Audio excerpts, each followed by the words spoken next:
تشوف صور زي كده وكده وكده وبتسأل نفسك ازاي دول بيعملوا الصور بتاعتهم وتفتكر ان دول فلتر. اعرفك ازاي تعمل صورك زي كده بطريقة احترافية جدا. بس قبل ما نبدأ اي حاجة طبعا زي ما احنا متعودين ما تنساش تذكر الله وتصلي على النبي عليه افضل الصلاة والسلام، وتعمل لايك للفيديو وتشترك في القناة وتفعل زر الجرس عشان يوصلك كل فيديوهات الجديدة اول باول. ومن غير كلام كتير يلا بينا نخش في فيديو النهاردة على طول. اول حاجه يا ابطال هندخل على المتجر ونكتب في السيرش، نكتب ايبي، هنلاقي التطبيق ده هنعمل له سيف على طول عشان نبدا ان احنا نعمل الصور اللي احنا شوفناها في اول الفيديو. هنستنى طبعا التطبيق يحمل معانا بالشكل ده زي ما انتم شايفين كده. انا مش هسرع اي حاجه في الفيديو عشان كل حاجه تبقى واضحه قدامكم زي ما انتم شايفين كده. طبعا التطبيق لسه بيحمل زي ما انتم شايفين، واول ما التطبيق يحمل زي كده هندوس على كلمه فتح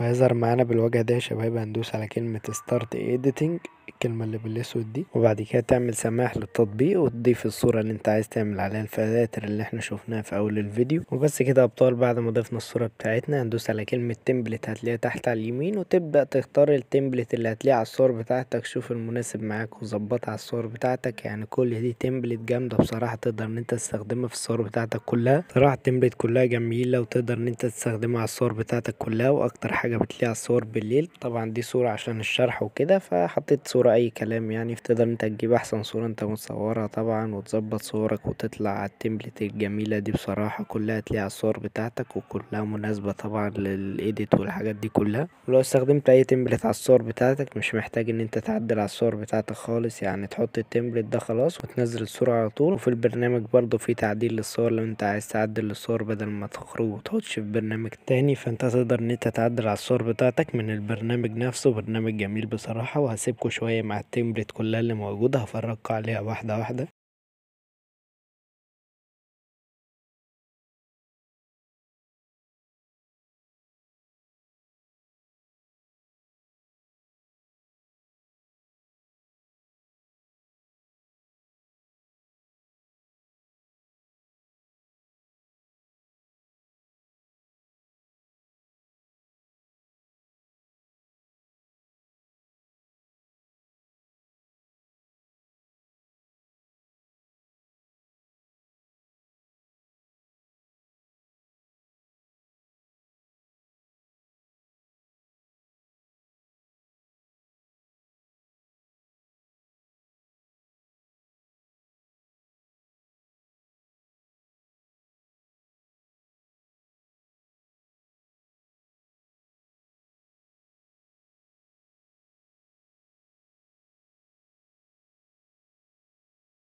كده يكون وريتك كل التمبلت اللي هتلاقيها في البرنامج. تمبلت كلها جميلة بصراحة وتقدر ان انت تستخدمها في الصور بتاعتك. وبكده يكون عرفتك كل تفاصيل البرنامج بطريقة سهلة جدا وطريقة احترافية. صورك هتبقى جامدة وكل الناس هتسألك عملت صورك ازاي. وبس كده يا ابطال هيكون وصلنا لنهاية فيديو النهاردة، واتمنى الفيديو يكون عجبكم واستفدتوا منه. وبس كده ما تنسوش اللايك الجميل وتشترك في القناة وتفعل زر الجرس عشان يوصلك كل الفيديوهات الجديدة اول باول. واكتب لي رايك تحت في الكومنتات، لو في اي حاجة وقفت معاك اكتب لي هقولك عليها على طول. وبس كده تكون نهاية فيديو النهاردة واشوفكم في فيديو جديد. سلام.